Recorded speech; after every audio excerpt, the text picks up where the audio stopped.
In this video, I would like to explain rounding decimals and give you answer to significant figures.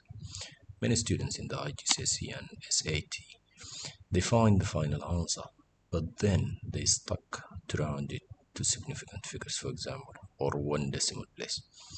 So let's do that. The first thing is the place values. Now, if you have such a number, let's just look at the second number here. The first number to the left of the decimal is the ones. So this is ones, hundreds, ones, tens, hundreds, and so on. On the right side, the first place is tenth, then hundreds, and then thousandth. So this is important to know. Now look at this. We want you to round the first number up here to one significant figure. When they say one significant figure, they mean the first number to the left. So we just need to round to this place. So what you will do is you will circle the next number. This number, the circled number, decides whether the 2 stays or goes up. If the circled number is 5 or more, the 2 goes up. If it's less than 5, the 2 stays. Since it's 6, the 2 will go up to be 3. So the answer will be 3. And then the circled number and everything to the right becomes zeros. So we will have 1, 2, 3, 4, 5 zeros. 1, 2, 3, 4, 5. So the answer is 300,000. Now, if the question was, let's just fix this 6 to make it 3, for example. If it was 2, 3, 3, 7, 4, 9, and I want you to round to one significant figure. So we underlined the 2, we looked at the 3, it's less than 5, the 3 is less than 5, so we leave the 2. So your answer here will be 2 and then zeros. Did you get the difference? That's it. Now, for the same question, let's say we want to round to the nearest, to 2 significant figures, for example, instead of 1. So 2 significant figures again, we'll go from the left side and we'll go to the second number. So 1, 2, so this is the second significant figure. We circle this number. The 3 here decides whether this 3 stays or goes up.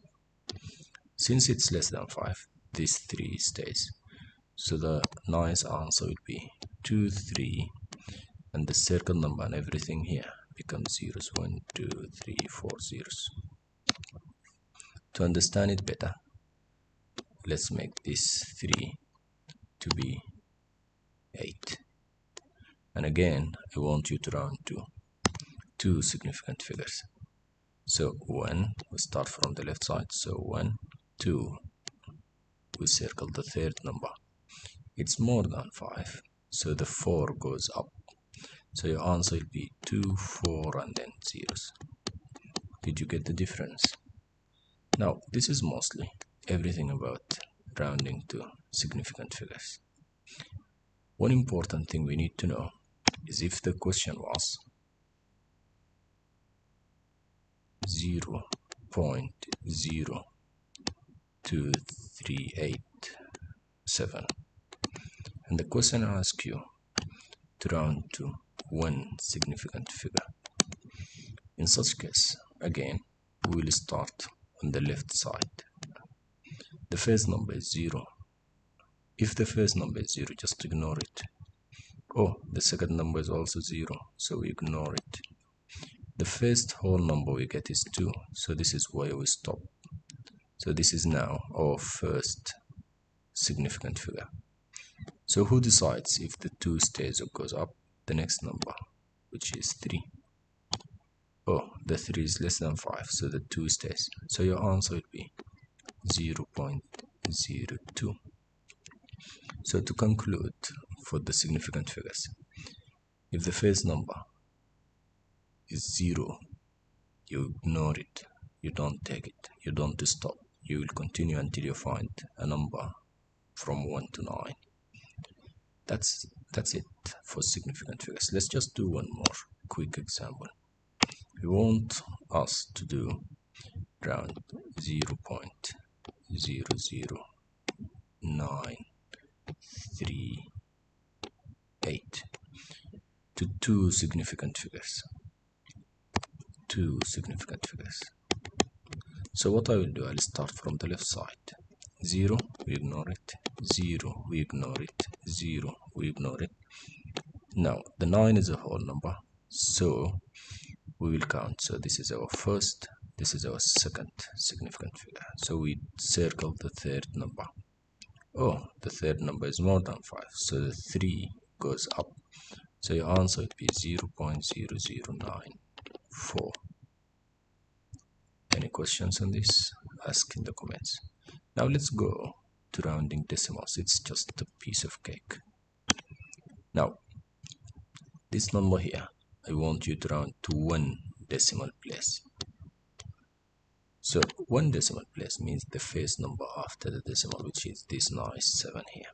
Who decides if the 7 stays or goes up? The next number, which is 4. 4 is less than 5, so the 7 stays. So your answer will be 263.7.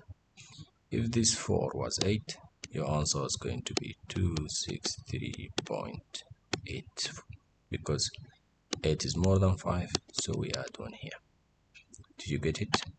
Now let's round this one to the nearest hundredth. They sometimes say 2 decimal place, they sometimes say hundredth. So when this is 10th, so this is the hundredth here. Who decides? The 9. So the answer is 263.75. Now let's round this to the nearest. Alright, let me just make it a little bit challenging. Let's add a 9 here and a 9 there. And let's round this to the nearest, to 2 decimal places. 2 decimal places means, let me just move the screen up. 2 decimal places means 1, 2. So this is the second decimal place. So who decides if the 9 stays or goes up? The next number. Goodness, the next number is also 9. So what do? We add 1 to this 9. Once we add 1, the 9 becomes 10.